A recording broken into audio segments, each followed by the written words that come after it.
In my previous video in this series, Simply Pagan, I made a few comments that I didn't cover because I'm trying to focus in on specific topics. So I'm going to go back and readdress them now. And one of those was Sleipnir, Odin's horse, how Loki gave birth to Odin's horse, who has 8 legs.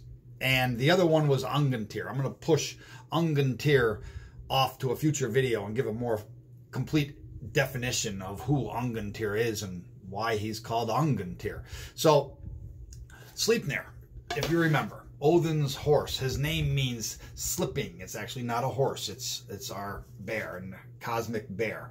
I'm the Great White North, facing me. This is winter in the north. And Sleipnir is moving across the sky. 8 legs. Now, for anyone having a difficult time understanding the concept of the 8 legs, think of a spider. Okay, a spider has 8 legs and 1 body. Okay, now each one of those legs, if you picture each one of those 8 legs in a different lunar cycle, then the body is in the one that's currently transpiring. That is where the body of the spider is, but the other 8 legs are the other 8 lunar cycles, making 9 lunar cycles. So that is the concept of Sleipnir, slipping across the wintertime frozen water. Remember the darkened fen, the frozen sea of water that Sleipnir slides across. Skis, skates, slides, slips. It's a way to convey that 9-month cycle from the mating season of our barren nature that our northern pagan folk followed.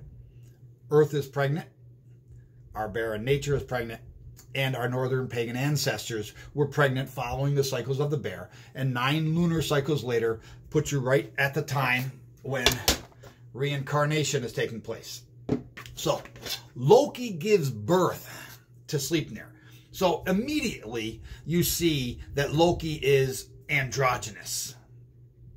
He turns himself into a fish in a different story. So you see this ability to associate with the feminine.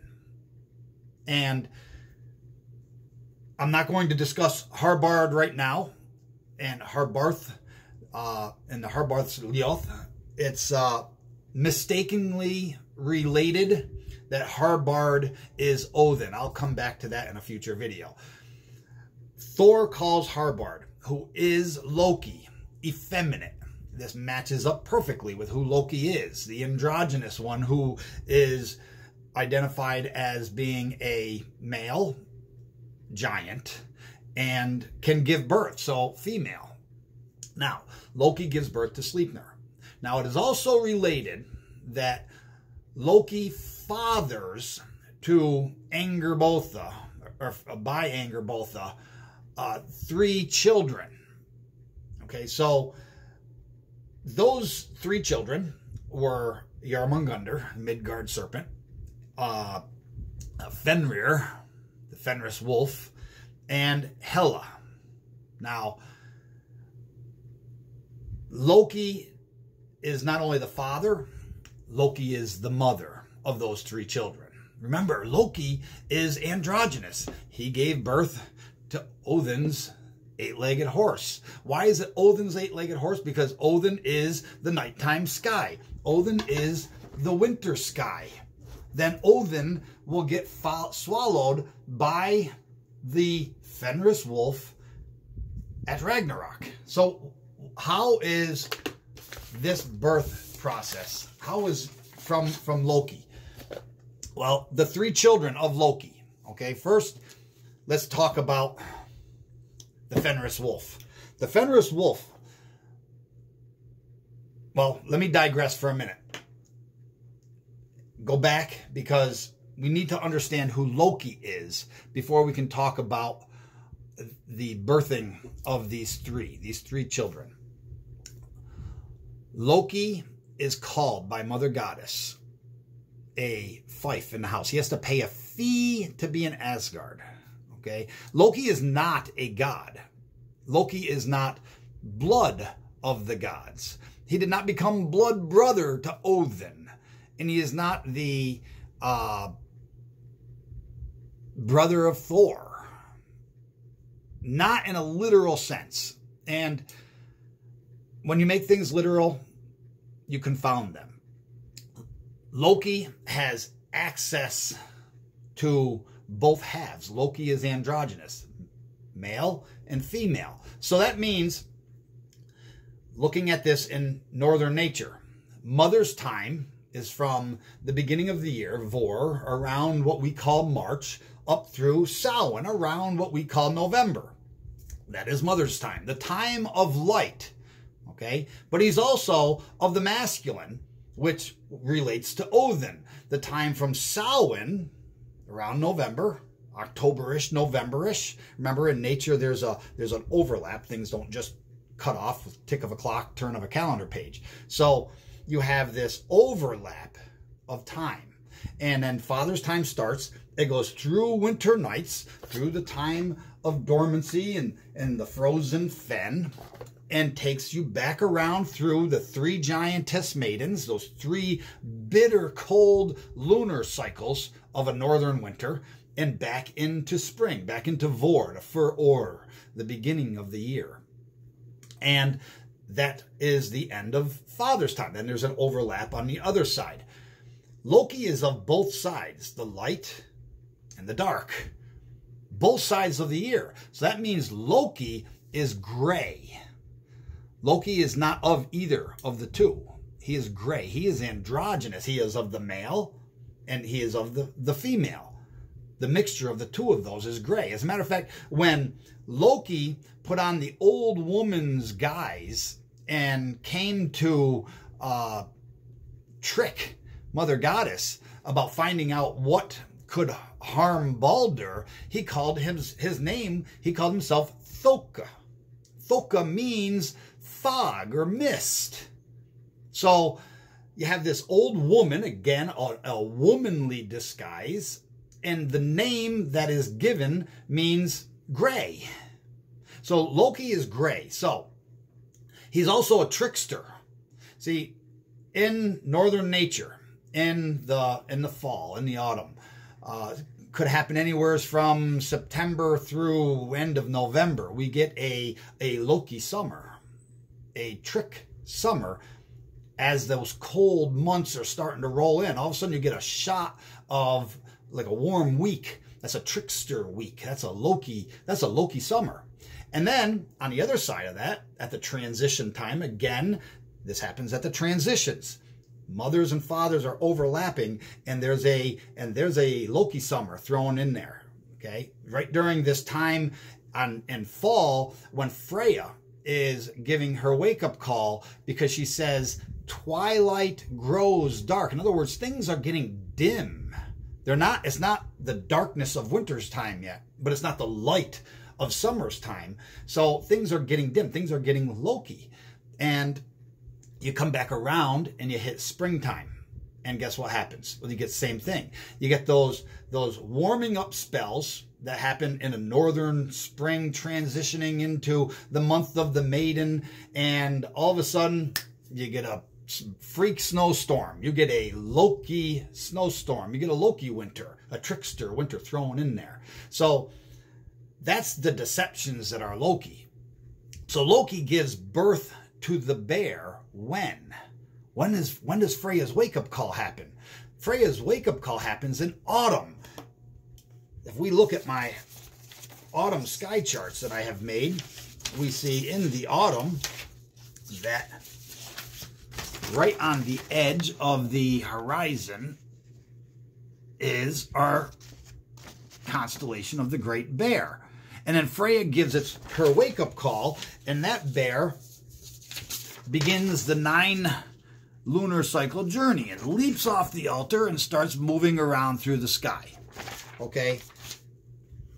That, from the edge of darkness, the edge of outer darkness of autumn's time, the edge of outer darkness, is when Loki, who is a giant, giants are darkness. So therefore, during summertime in the north, okay, the giants are everything that's in outer darkness, okay, below the horizon that you can't see. Okay, the bear is on the horizon, on the northern horizon, on the Great White North. The bear is on the horizon. As we move toward autumn, like this, okay, then Loki gives birth to the bear. See, it's non-literal. It comes from the edge of the horizon in that transitioning, overlapping time of both the mother's and the father's time. And then Loki gives birth to the bear. Loki is not the bear. Loki's not Brynhild. Loki's not Mother Goddess. Loki is Harbard. Loki is of both times, the overlap. So, now what about Jörmungandr? Okay, Jörmungandr is the same thing. Here we have, in the winter time, I mixed up my sky charts, we have Jörmungandr is spewing his poison upon the north. Right here. There's Jörmungandr is on the edge, spewing his poison upon the north. Okay? We're going to get back to this poison. So it's wintertime in the north. And I don't have a little serpent figure. So here, I'll just use a, I don't have a gray marker either.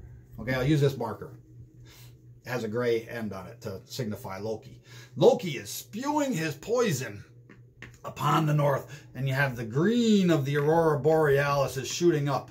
Then, as the sky chart turns, okay, Loki turns, and he's no longer spewing his poison, because the wolf swallows Odin, swallows the nighttime sky, and therefore you see the aurora borealis less because you have more daytime hours, and the serpent is gone. So Loki, from when this thing was on the border over here, it's spewing his poison, okay? It's spewing his poison up. And it's Loki gives birth. The serpent moves off the horizon, the outer darkness of the horizon. But what about Hela? What about Hela? Hela is described as half living and half bony, okay?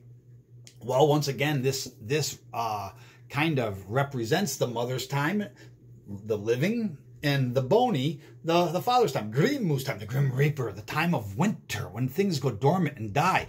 But her name means the unseen. Okay, that's where actually the Christians take their concept of hell, is they use Hela, the name Hela. And her name means the unseen. So you're talking already about something that you can't see. Okay, so Hela you can't see. So there's no constellation. By the way, this constellation, if I didn't mention it, was Draco, Jörmungandr, the Midgard serpent, the Mithgarth, the middle fence serpent. And Hela, half living and half dead, is mother's time and father's time. Unseen. I believe Loki is Hela. Loki is Hela. That time of both, that portion of both. He's not only Hela though.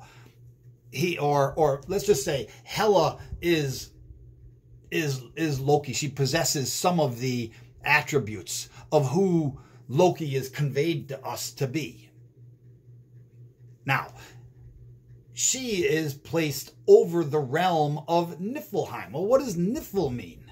Nifl means fog, haze, the same exact thing that Loka meant, that transition time, Roka. So you see, you have this very close comparison between the name of Hela and what her name means or where she is placed, and Loki himself or herself itself. So there you have the birth of the three children. But were they made by both Loki, father, and Angrboda, mother? Angrboda conveys just what the name means. Angry time, an evil, angry time. So to understand the androgynousness of Loki giving birth to Sleipnir. Now you can understand, well, it is a possibility that Loki gave birth to those 3 children as well. Especially once you're seeing them in the constellation, in the light of the constellations and of nature in the north. So,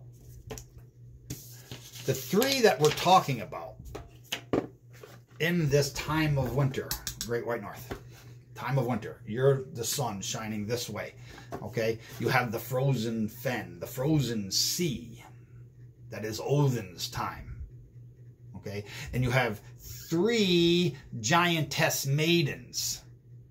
Those are the 3 bitter, cold winter lunar cycles called the Fimble Winter.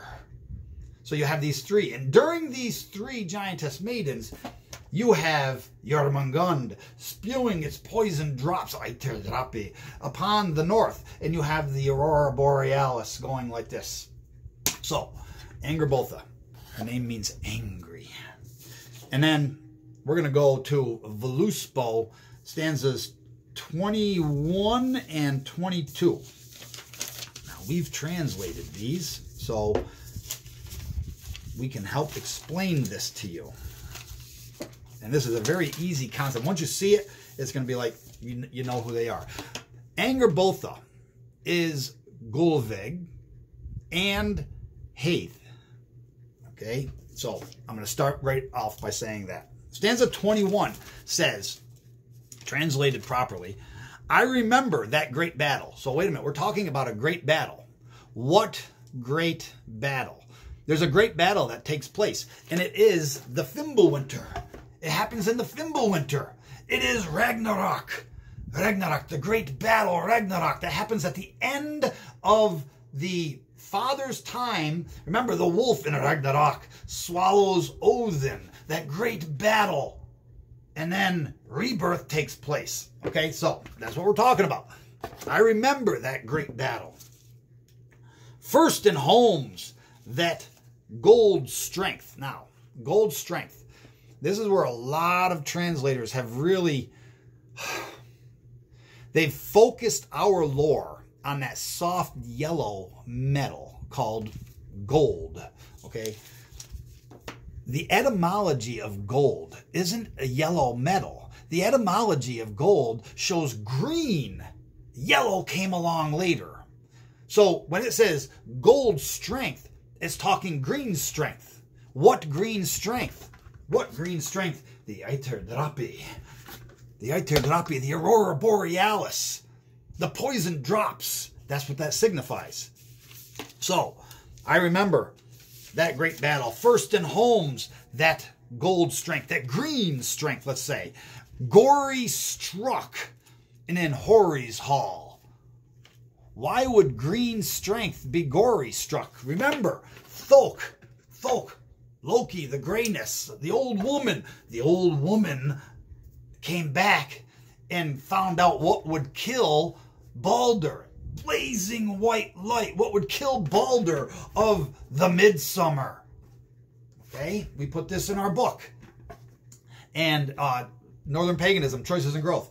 And so, where is Balder during the winter time? During this Ragnarok, during this Fimble Winter, Balder never rises in the extreme north. He merely skirts the horizon. You never get a sunrise. So you see a very gory horizon. You see, Balder is bleeding. That's how it's related in our lore. Balder is bleeding. So, gory struck. So that what happens after you have this gold, this green strength, and gory struck in Hori's hall. Hori is frost, that frostiness, that cold, bitter cold when it's so cold that the air crystallizes. You walk outside and any moisture you have on your skin and your nostrils freezes instantaneously as soon as you walk out the door. It is bitter, bitter cold. Moisture in the air freezes and you have little particles of ice. So, and in Hori's hall, a mocking glowing, that is both Balder and it's the green. Balder bleeding and the gory, the green, the gold strength. It's called. Okay, now you have thrice burn, thrice born. And there is the key. You have 3 giantess maidens. You have thrice they burned her. How? You have the imagery. You have the imagery on the horizon of fire. And you have the green coming up. The green strength and the fire. And she was 3 times burned. 1 lunar cycle, 2 lunar cycles, 3 lunar cycles, and 3 times born. Kept coming back. Why? Because every time a new lunar cycle, you have a new moon happen where you don't see the moon for 3 days, and then you have the moon come up. There's another lunar cycle. Guess what? You still have the same thing. So, thrice burned, thrice born. Often again, still she lives. Now we move to stanza 22. Called Havey. Now the name Havey, it means a moor. Okay, uncultivated land, a heath. Okay, so called Havey, in each house comes. Who's called Havey? Gulvig is called Havey. The green strength. This is also called Havey. Okay, and this is during a time of, well, what? Angerbotha. Okay, so called Havey. In each home comes. Havey comes to each home. Gulvig comes to each home of the north. Prophetess, good at soothsaying. Now, prophetess could also be a sibyl, a wise woman. Modernity knows them as witches. Okay, she's good at soothsaying, divining, seer. Okay, she's a bewitching magic staff. What is the magic staff? What is the magic staff? It's the magic staff. It's the cosmic roof beam. It's the mast of the world. It's the tree. It's the center trunk of the yew tree. So we have a bewitching magic staff where enchantments are known. Knowledge of incantations. Oh, was the affliction of the evil brides. Now, modern translators or Abrahamic translators have translated that as evil women. And it's not evil women. It's evil brides. Remember, it is wintertime on the Great White North. It is wintertime. Thor is bringing in our bear for rebirth. Okay? The bear was birthed from the from the edge of our outer darkness. Also, this is also called the Thulian seat and the heathen altar, but from the edge of outer darkness during that transition time of Loki, she gives birth to the 9-month cycle. Remember the spider, okay? That is called Sleipnir, slipping across that frozen fen, okay, to give rebirth. Thor has made an eternal vow. It's in our lore. We'll get all to all this in other videos. Thor has made an eternal vow to always bring that bear in to the time of rebirth. So that eternal vow. Now, Freya relates that to Brynhild in Hundluljoth. And she says, Thor has made eternal vow to always lead you, to always be with you, though he's hated among giants' brides. What are the giants' brides? They are the evil brides. They are the brides, the 3 giantess maidens of the Fimbulwinter. Fimble means mighty, the mighty winter, and it is. Those 3 giantess maidens of the Fimbulwinter are very mighty. They are very brutal. They are very evil. They are unforgiving. And they are called evil brides in Voluspo 22. So, Angerbotha is this time of just bitterness. Bitter cold. And you have Gulvig called Hythe. They're all 3 the same, and they're all well, the serpent, the bear, and Hela, who you can't see, are all birthed by the androgynous one who gave birth to Odin's eight-legged Sleipnir. So, the Old Norse and stanza 22 says, the English was, remember, okay, where enchantments are known, knowledge of incantations. Oh, was the affliction of the evil brides. That word, affliction, that word is angen. Angen, from where we get angen, tear. I'm going to get to that in a future video, but that word is in that verse, and it means the affliction of that time, the bitterness of that time. Those three children of Loki, just like the eight-legged Sleipnir, were birthed by Loki, who is Harbarth, who is androgynous, who is gray.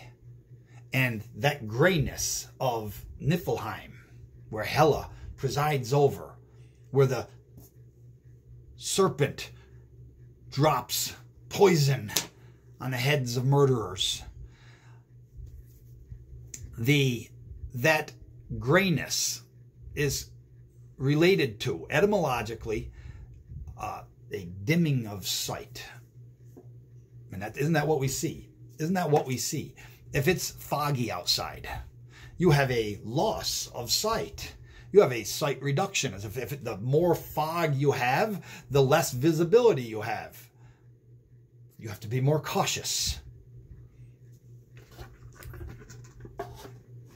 During wintertime in the north, you have that same concept. You have heavy snows.